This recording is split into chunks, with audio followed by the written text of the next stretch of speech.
నమస్తే. నా పేరు గోగన ఆయుషేషు. జనసేన పార్టీ దివ్యాంగుల జన సైనికుడిగా పనిచేస్తున్నాను.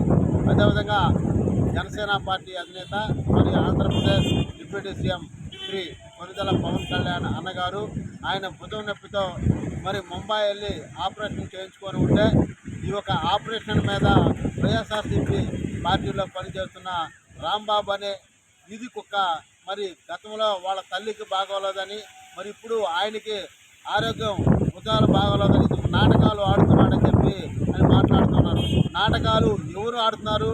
అంబటి రాంబాబు గారు.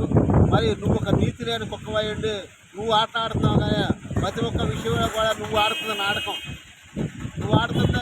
నువ్వు మాట్లాడేది అబద్ధాలు, నువ్వు చేసేది మోసాలు. అలాంటి వాడు నువ్వు పవన్ కళ్యాణ్ గారి గురించి విమర్శిస్తావా, పవన్ కళ్యాణ్ తల్లి గారి గురించి విమర్శిస్తావా అని చెప్పి అంబటి రాంబాబు గారిని అడుగుతున్నా. అంబటి రాంబాబు గారి తల్లిదండ్రులు కానీ బతికున్నడితే ఇటువంటి నీతి లేని కుక్కనే నేను ఎందుకు కన్నామని చెప్పి వాళ్ళిద్దరూ కూడా బాధపడేవాళ్ళు. ఇలాంటి నీతి లేని కుక్కను ఎందుకు కన్నాం, ప్రతి ఒక్కళ్ళతో కూడా మాట్లాడిన ప్రతి ఒక్కళ్ళు కూడా కదిలించి మాట్లాడుతున్నాడని చెప్పి కూడా వాళ్ళు మానసికంగా వాళ్ళు చచ్చిపోయేవాళ్ళు అని చెప్పి కూడా నేను తెలియజేస్తూ ఉన్నా.